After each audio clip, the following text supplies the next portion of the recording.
A la parte final de esta conversación con el doctor Ernesto Samper, secretario general de UNASUR. Nos encontramos en el Salón de Presidentes Simón Bolívar, de la sede de UNASUR, que está ubicada aquí en la mitad del mundo, en Quito. Estamos en la mitad del mundo, imagínese usted. Total. Nos quedan dos punticos, entre otros, que quisiera abordar con usted durante esta última parte.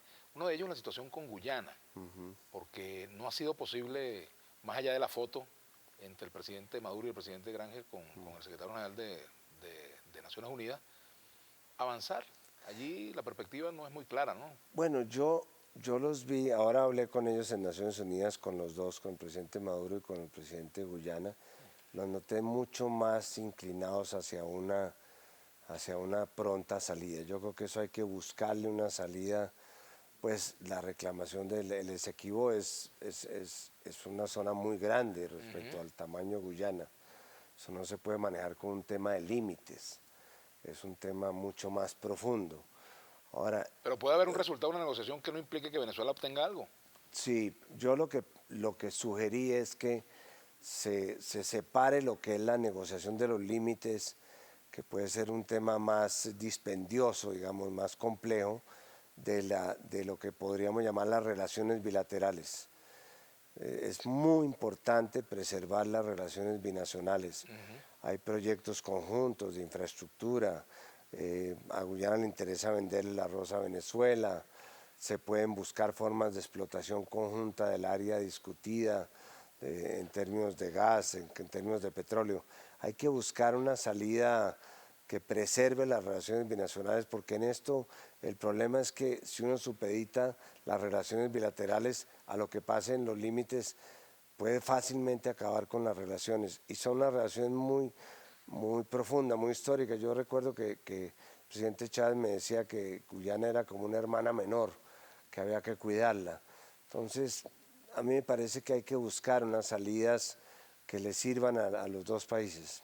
Sin embargo, a corto plazo lo que pareciera prosperar es la idea de postergar esa reclamación, ¿o cree usted que puede haber una salida? No, yo creo que están buscando mecanismos más ágiles para solucionar la diferencia, digamos, del reclamo territorial. Pero repito, yo insisto, los reclamos territoriales deben manejarse en un cuarto al lado, porque no se pueden supeditar las relaciones bilaterales a que se solucione un tema que puede demorar mucho más que lo que se necesitan las relaciones bilaterales. Vamos a pasar al tema de Colombia, la posible conquista de la paz definitiva entre los colombianos, el cese del conflicto armado entre la guerrilla y el Estado colombiano. Usted que en carne propia ha sentido lo que es la violencia, ¿qué nos dice de esta perspectiva? Yo nunca había visto tan cerca las posibilidades de paz en Colombia como ahora. Todos los que hemos sido presidentes hemos tratado de buscar la paz, que es el mayor anhelo que tienen los colombianos, por supuesto, después de 50 años de un conflicto armado atroz que se había venido degradando en los últimos años hasta producir unos daños humanitarios inéditos. Pero ya cuando uno ve a los comandantes de la guerrilla sentados con los comandantes de las Fuerzas Armadas, que fueron nuestros hombres, digamos, en una mesa de negociación hablando de desescalamiento militar, de cese al fuego, de desmovilización, de entrega de armas, es que la paz está muy cerca. Ahora, todos en la puerta del horno se quema el pan, y este no es el momento de echar a volar las campanas y sentarnos a decir que ya la paz quedó hecha. Es más, si se consigue firmar la paz, habremos conseguido la paz negativa, es decir, la ausencia del enfrentamiento armado, que no se disparen más fusiles. Pero ahí comienza la parte más compleja, que es cómo reaprendemos a ser una sociedad conviviente, cómo nos reconciliamos los colombianos, que no es solamente la reconciliación entre las FARC y el Estado colombiano, es la reconciliación entre nosotros mismos.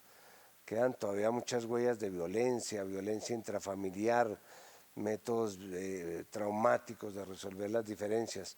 Tenemos que construir un país donde aprendamos a vivir en paz. El otro asunto es el socioeconómico. ¿Cómo hacer para que esos planteamientos que la guerrilla formuló durante todo este periodo de conversaciones en La Habana se concrete? medidas para cambiar la realidad Bueno, social de Colombia. Vladimir, la violencia nos cuesta el 2% del Producto Interno Bruto.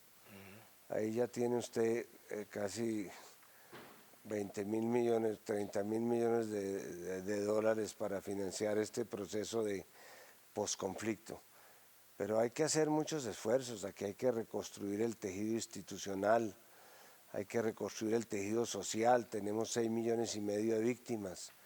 Por eso a mí me llama un poco la atención los países de Sudamérica que están pensando en el problema de los migrantes de Siria, cuando aquí tenemos unos desplazados por la violencia en Colombia y tenemos personas que están llegando de Haití, o sea, tenemos nuestra propia realidad, los migrantes y los desplazados.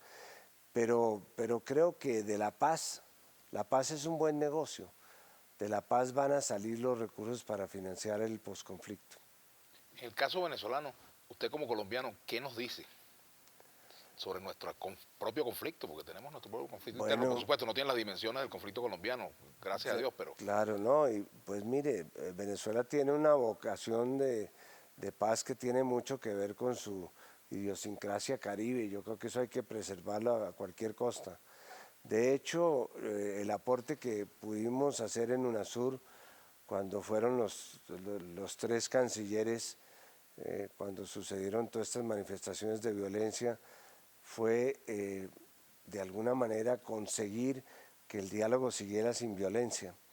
Y creo que ese fue un aporte importante. Ahora hay que continuar con el diálogo, no hay que tenerle miedo a dialogar, no hay que tenerle miedo, al contrario, si hay escenarios democráticos en los cuales se puedan resolver las diferencias. ¿Es usted posible una amnistía en Venezuela?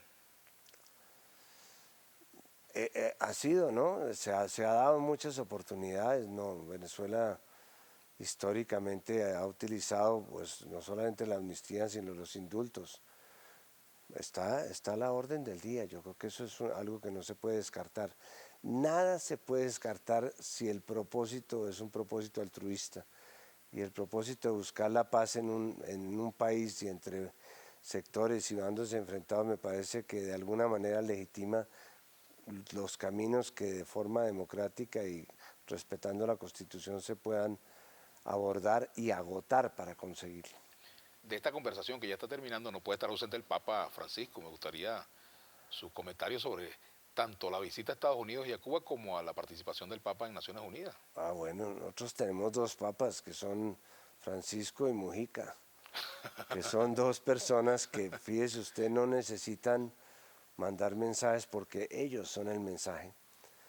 Yo creo que si nosotros seguimos el mensaje que nos están dando figuras como ellos, por supuesto el Papa Francisco, que se hizo un discurso de una profundidad impactante en Naciones Unidas, pero más que por los conceptos, por la credibilidad de lo que decía.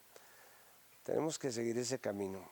Yo creo que el Papa Francisco lo pusieron allí para abrir caminos, señalar caminos, poner luz en la oscuridad. Ojalá pueda continuar por muchos años.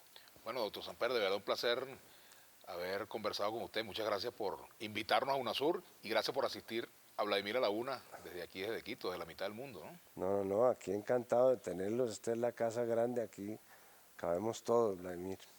Una casa bellísima, por cierto, ¿no?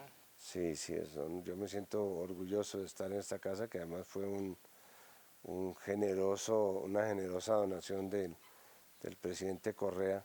Ojalá todos nuestros sueños fueran tan grandes como esta casa y nuestras realidades. Bueno, muchas gracias. Gracias, doctor Ernesto Samper. Y a ustedes, queridos amigos, los invitamos para que sigan en sintonía de Globovisión y nos vemos en un próximo Vladimir a la Una.